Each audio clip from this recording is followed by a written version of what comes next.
এই যে বন্ধুরা, তোমাদের কাছে এই রেসিপিটা শেয়ার করব। দেখো, এই যে কাঁকরোল আমি ভেজে নিচ্ছি। ভেজে আমি দুধ দিয়ে রান্না করব। কীভাবে কি রান্না করি তোমাদের কাছে শেয়ার করব। চলো রান্নার পরে আসছি। কাঁকরোলের রেসিপিটা তোমাদের দেখাবো, শেয়ার করবো বলেছিলাম।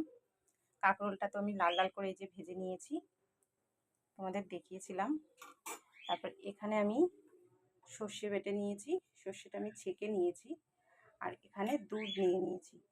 তোমরা চাইলে নারকেল দুধ দিয়েও করতে পারো, আমুল দুধ দিয়েও করতে পারো।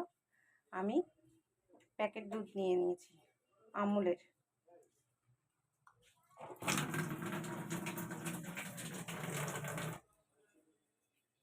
চলো, এই যে কড়াইতে তেল দিয়ে দিয়েছি। এবার দিয়ে দিলাম কালো জিরে ফোড়ন। কালো জিরে ফোড়ন দিয়ে দিয়েছি।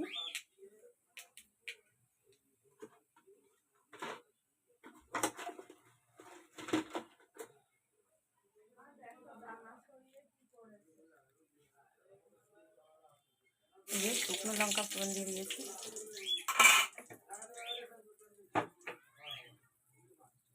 তারপরে দিয়ে দিলাম সর্ষে বাটা।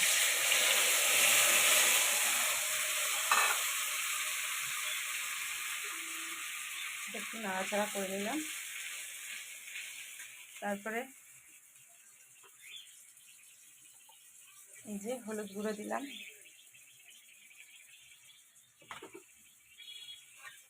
হলুদ গুঁড়ো দিয়ে দিলাম। সর্ষে তো যেহেতু বেশি ভাজা করব না, অল্প ভাজলাম। ভেজে এবার আমি ভাজা কাঁকরোলগুলো দিয়ে দিলাম।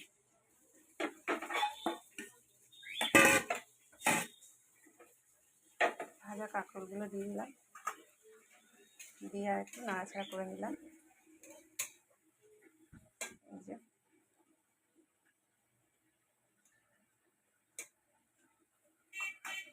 নিয়ে এবার দেব দুধ। এই যে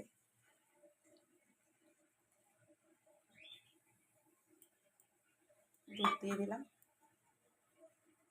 চলো রেডি হয়নি, পরে আসছি।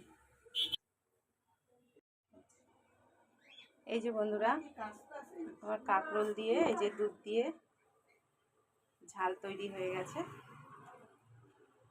দেখো কেমন হয়েছে জানিও।